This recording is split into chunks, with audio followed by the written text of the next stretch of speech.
Hey, everybody. Be excited. Be excited. Okay.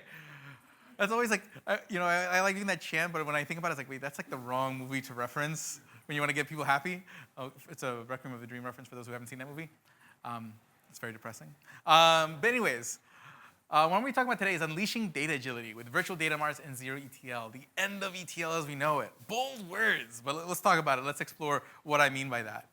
Okay? So bottom line is take a look at the world of today, okay? So you probably saw a version of this chart in the keynote at the beginning of the day where basically, hey, we got all our data sources, and then we have all these data pipelines that, and again, it's not just like the pipeline itself, it's the fact that, I have to write the code, I gotta test it out, then I gotta deploy it, and then every time I change it, I gotta test it again, redeploy it. Oh, that takes time, takes compute, whatnot. And then again, it's not just one pipeline. Oftentimes this pipeline's dependent on this pipeline. We've all written those DAGs to make sure that everything kind of runs in an orderly fashion. Okay, and it gets a lot of fun.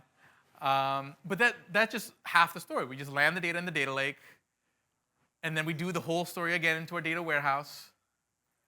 And then even then, we still have to deliver that data, and again, we have all sorts of complex things that kind of go on within our tools, whether we're creating like BI extracts in our favorite BI tool and doing other sort of machinations in order to kind of make everything work fast enough, okay? And then even then, we're still serving some of the data from our data lake to our clients, not just from the data warehouse.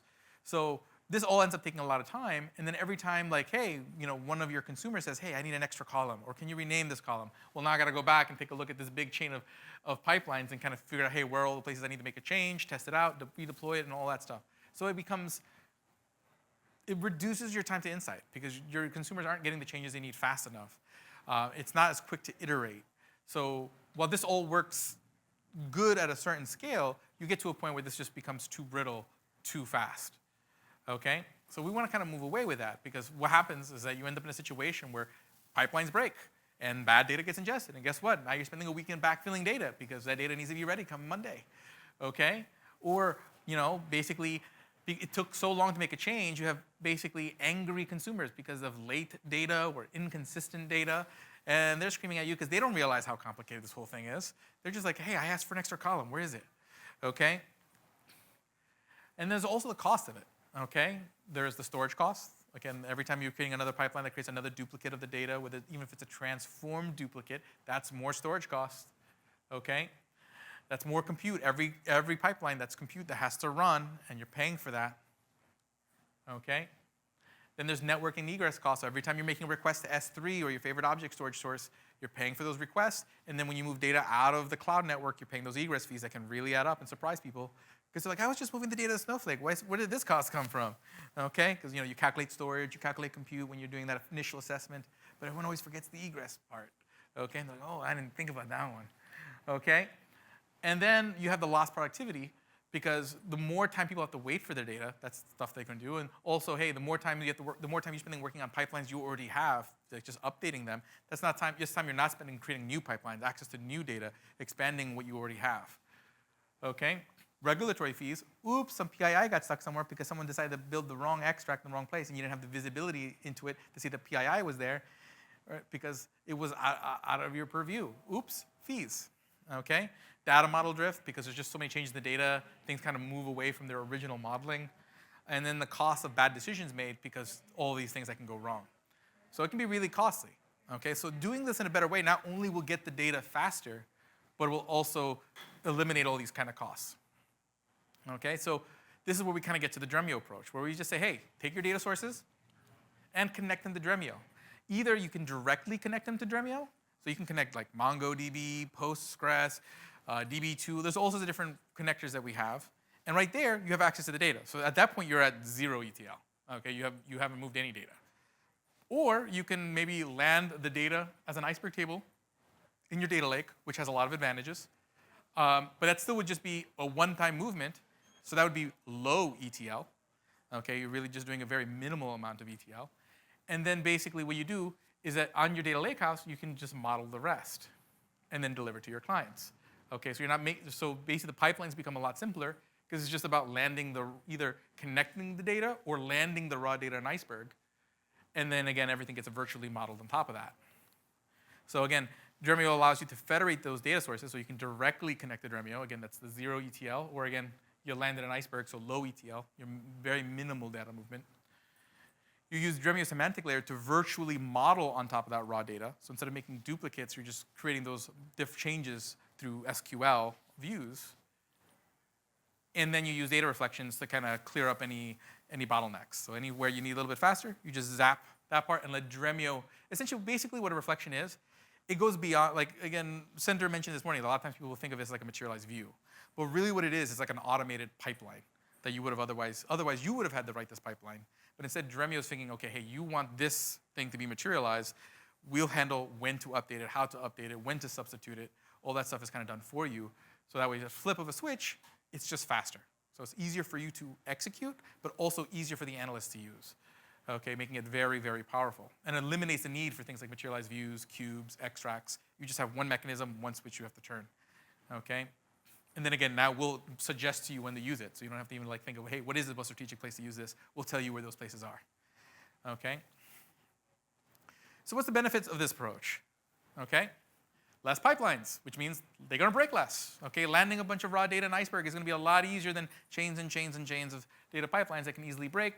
Less backfilling, fresher data sooner, and then we get to be happy like this AI-generated picture. If anyone follows me on LinkedIn, you know I love my AI-generated images.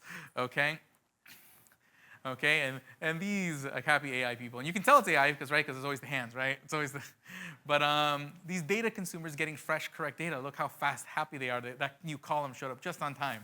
Okay, they're happy. We want this. The Dremio approach.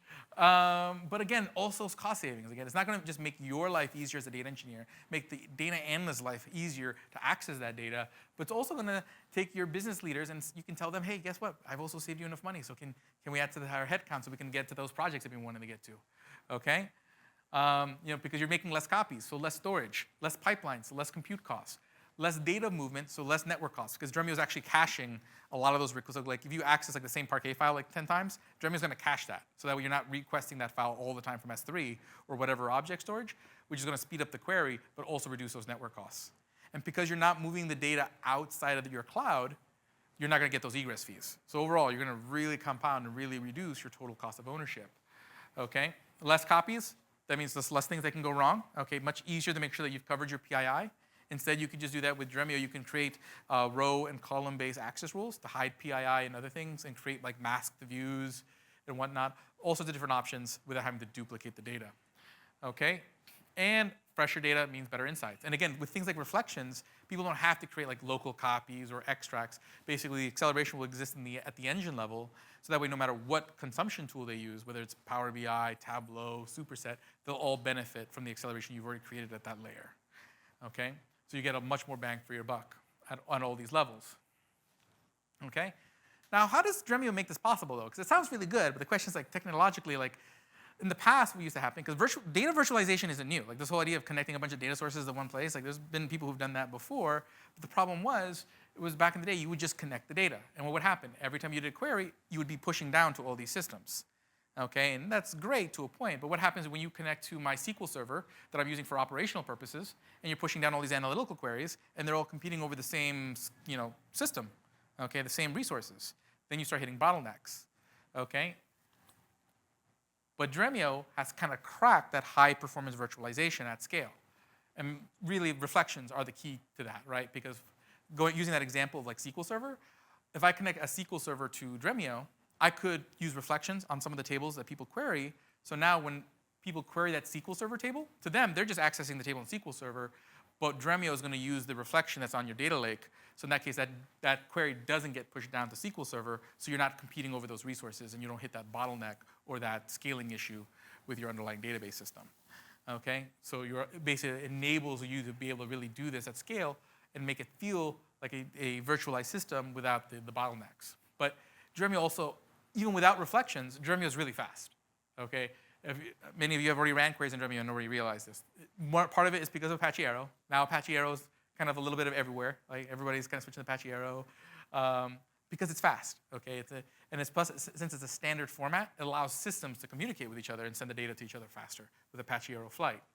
So it's a very fast way to send data around, to process data, so that's a big key part to it. And actually that started, like that originally in the earliest stages of Apache Arrow, before it was Apache Arrow, it was the in-memory format for Dremio. Like basically that all started sort of here, and then like one of our co-founders, Jacques Sado, got together with Wes McKinney, and then that built up into what's now known as Arrow. Okay, so we've been working with that since the beginning. Then there's a reflection story. Okay, the old way, again, you would make all those copies, and then you would move it to the data warehouse where you'd create all these data marts. Okay, and again, more and more copies. But with Dremio, I can just connect my data sources directly, or ETL it to Iceberg, either way. I have my 2 physical tables. And then, again, here I have my virtual layers. And then again, if I want to accelerate both of these, I could just put a reflection on the view, on this view right here. And guess what? That'll be substituted when you query view A or view B.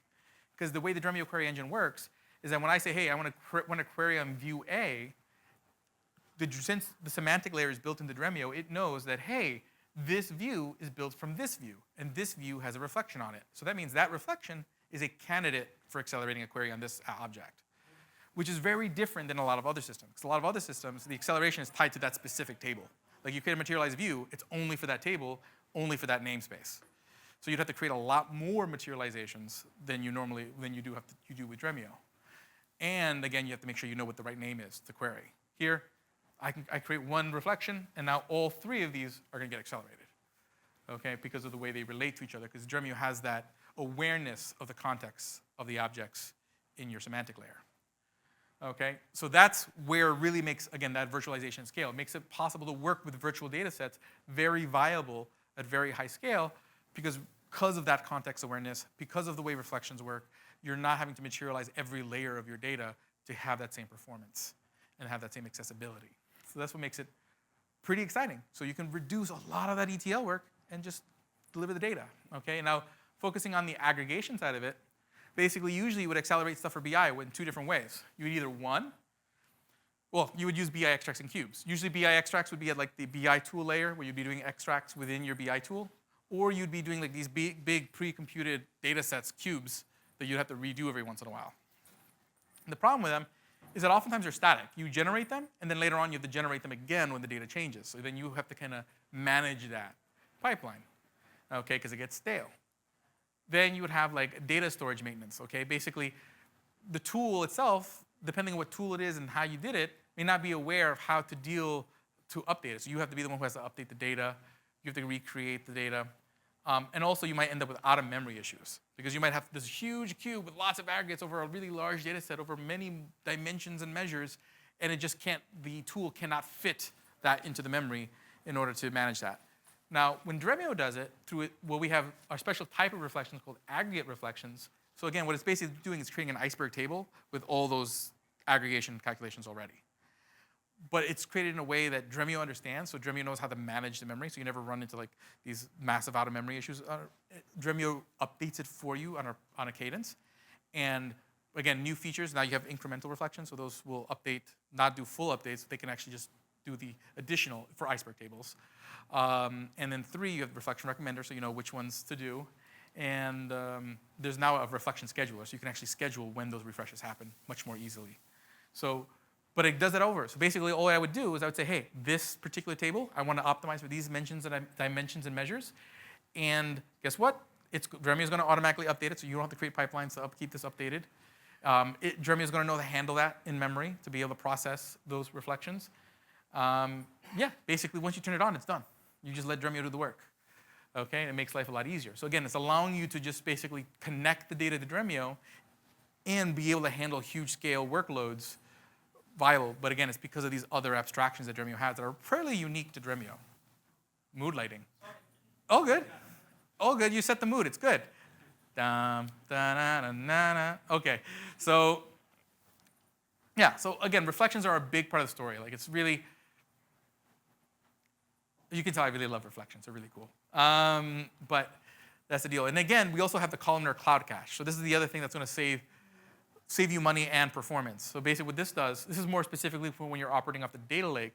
As you're making requests to, let's say, S3 or ADLS, Dremio is keeping track of which files, which portion, sometimes even which columns you're accessing a lot. And so let's say you may be accessing this one file not that often, but you're accessing this one column a lot specifically. Instead of caching the whole file, it'll cache just that column. okay? But basically, it's caching all this stuff on the nodes, so that way when those queries that repeat over and over again get hit, you're not requesting all those objects again and hitting all those network fees for accessing those data sets. So that's going to, one, speed up, because basically that node can already access that data right there from the node itself, from its memory. But two, you're going to notice a cheaper cloud bill. So Dremio is like reducing your cloud costs from different angles, because at the end of the day, like, we want you to keep using us, right? So we want to make sure it's affordable, right? That's a good way to make you happy. And we like to make you happy. And then our last bit, so they made the announcement today that this is now going to be available in software. This is like, which is really cool. But like in Dremio Cloud specifically, you have like these t-shirt sized engines. You guys might be familiar with that with like Snowflake and other cloud vendors who do that whole extra large engine, small engine, whatnot.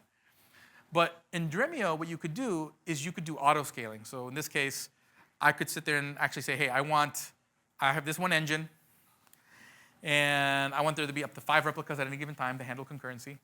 And I can actually have multiple engines, and I could sit there and say, hey, queries by these users go to this engine, because those are low priority queries. I don't want to spend a lot of money on those queries. And I can say, hey, these queries go to this engine over here, and that allows me to kind of manage my costs and manage what compute am I using for what. So that way the stuff that needs the more powerful compute always gets it, and the stuff that doesn't isn't. So I'm not getting banged up financially for low priority queries, okay? So you can do that, and that's now going to be something you can do in software, which is going to be really cool, because that really makes like this is just really be a really cool thing to be able to do on-prem, because again, it's not something that many on-prem solutions really have. But that's another level of ways that Dremio is able to give you that performance. And a really cool thing about this, when you really think about it, is that again, Dremio is separating sort of the computing power from sort of the coordinating of everything. So going back to that SQL Server example, when you're using traditional databases, there's like, there's vertical scaling limits, okay? So what happens, or horizontal scaling limits, you can only get so big of a machine, okay? And that SQL Server eventually gets so big that you now need 2 SQL servers, and they have different data in it, and it becomes hard to kind of unify. But with this, I could set up like 5 concurrent engines, and then again, they can all process that reflection on that SQL Server table. I really don't have a limit to the scaling on that SQL Server table now, okay? Because again, it's not using the resources of that SQL Server. It's using the reflection on the data lake, and again, all that is infinitely scalable. So you can actually get more juice out of the systems you already have before you have to really do big, expensive upgrades and things like that. So there's a lot of ways this can really be used to your advantage. And again, reducing the amount of ETL work you have to do, reducing a lot of the other cool stuff. Now, I think a lot of people here have already been hands-on with Dremio, but if you haven't, I recommend that you do so. And a good way to do so is to scan this QR code where I have an exercise where you can literally spin up Dremio on your laptop along with Minio and Nessie, and you actually get to see a lot of the stuff that we've been talking about and use it on your laptop. And the great thing about that is that it's 0 cost, right? Because it's on your laptop. The cheapest compute, your laptop. You can actually get hands-on, play with it as much as you want. You can actually even connect it to your actual data sources and query stuff from your laptop. Assuming that, now if it's a really huge data set, your laptop might take a while. Okay, I've tried it out. I've definitely, the laptop's only so powerful, but it's still pretty fast. Like at the end of the day, like if you query some other data sets that are probably more within the right level for your laptop, you'll still feel like, hey, this is pretty fast. So I recommend trying that out. It's a lot of fun too. And then the cool thing is like sometimes I just have Dremio running for like a week on my laptop just for small work. Like I'll just be doing like the other day what did I have to do? I was doing some number crunching.